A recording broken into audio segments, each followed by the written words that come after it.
If you're itching to find something to do during the long National Day weekend and Hari Raya Haji weekend, this upcoming segment is perfect for you.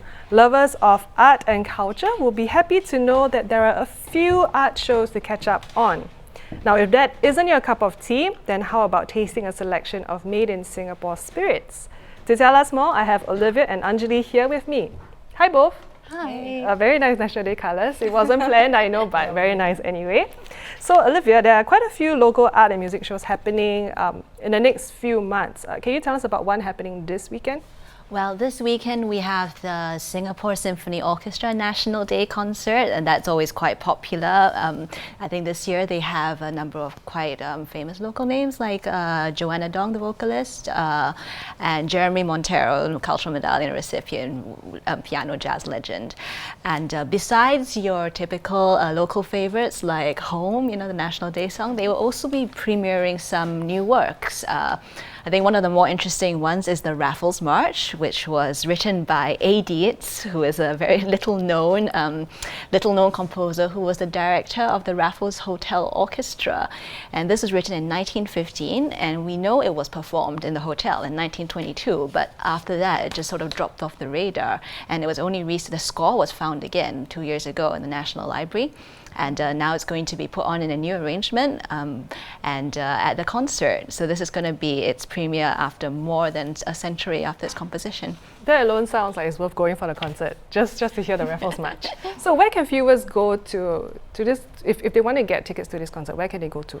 Well, unfortunately, tickets for the concert have sold out, but there's a possibility that some more might be made available this week. Mm-hmm. So if you were to get tickets for that, you should go to Sistik. And we do have a link here if you're interested. Even though they said it's sold out, there's a chance that there might be more seats, so don't lose hope. All right. So Olivia, could you briefly tell us what the other shows that you're looking forward to? So I'm looking forward to Urinetown, which is this very wacky sounding musical that Pangdemonium is going to put up in September. It's a musical about holding your pee. So it's set in a fictional city, which is one of the most expensive cities in the world, currently undergoing a cross-border water crisis, like some places that we know. And very close to home. Yeah, so in this city, all private toilets have been banned, and people need to go to public toilets to pee. But the public toilets are all controlled by a monolithic corporation, which keeps increasing the fees for peeing. And if you pee freely, that's illegal, and you get arrested and taken away to this place called Urinetown, from which nobody ever returns. If you're interested in watching that, where can our viewers go to buy tickets for the show? Again, you can go to Sistik. Mm-hmm. I think we have a link. We do have a link.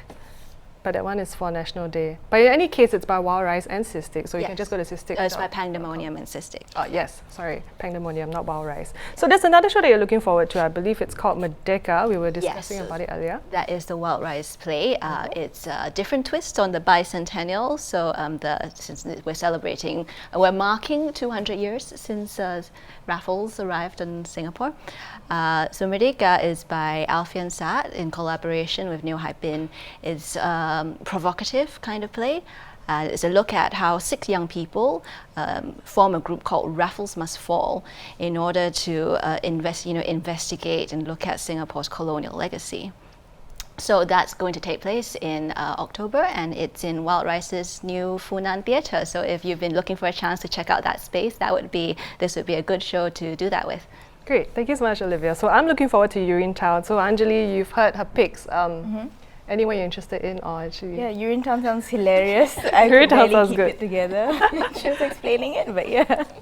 It's a good one. Right, so Anjali, you've had a chance to check out some locally made spirits at the Compendium Distillery. They had some very interesting and local flavors. Maybe you can share with our viewers more about it. Okay, so Compendium is right in our backyard. It's a distillery at Mandai Food Link. And they make gins, rums, meads, and in local flavors. So we have rojak gin, chendol gin, and just last week they introduced teh o liquor and a kopi o liquor. So I believe you've tried all of the flavors. Can you tell us which one is your favorite? And maybe rough, if you could describe it How to it's us. how it's made and How stuff. it tastes. Okay, yeah. well, rojak gin in particular is made with torched ginger flower, which is that what you get in Chinese rojak, right? Like, and they basically macerate, which is like they leave torched ginger flower to sit in the liquid for a couple of weeks, and then they redistill it, and it comes out as gin. And so it's super floral and fragrant, and it's amazing how they managed to capture rojak in a liquid. And similarly for chendol, the hero ingredients are pandan leaves, dry coconut, and gula melaka, and it's sweet and sweeter than your regular gins, but it's delicious. And I mean, we had some the other day, and purposes we were trying. So we were. How about the kopio and teo liquors? yeah, okay, so that's delicious. I've never had anything like that before. It's so good. You can have it with milk and ice, and you get like a alcoholic kopi or kopi peng or a teh peng. Yeah, it's If you want some afternoon kick, right, in your afternoon tea. and you know, I mean, we have a long break coming up, so that'll be perfect, I think, to sit back and sip on. So how did they decide on this flavor? So they are local, but of all local flavors, why these ones?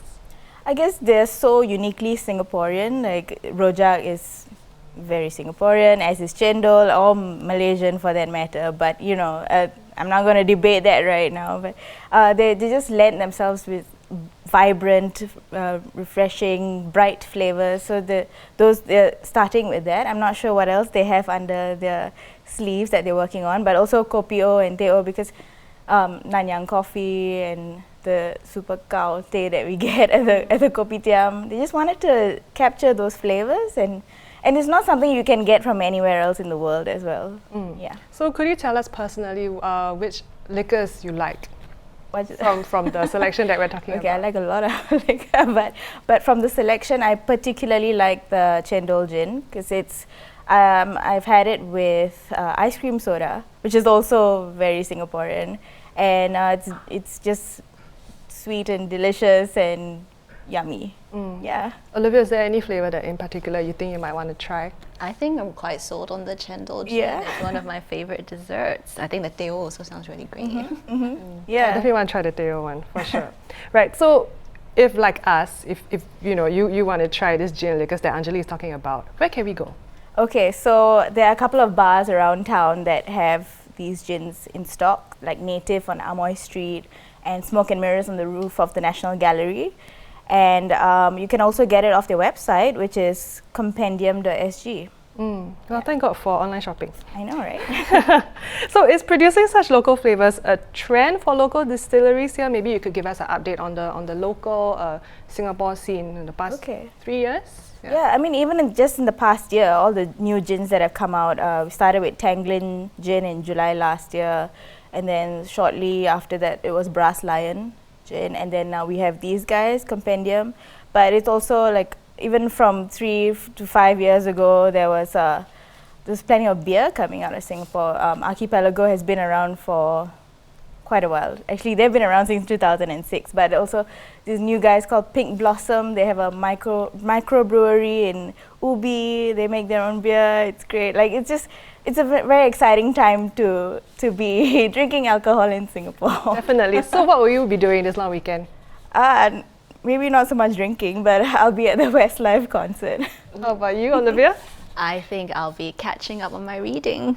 Lots to read. You are, after all, a books correspondent. You do have a mountain of books to get through. Okay, I think I'll just be sleeping. All right, so thank you both. But anyway, you've given me more reasons to look forward to the weekend, and thank you both for coming on. So those were our top stories for the day. For more news and videos, do head on to straitstimes.com.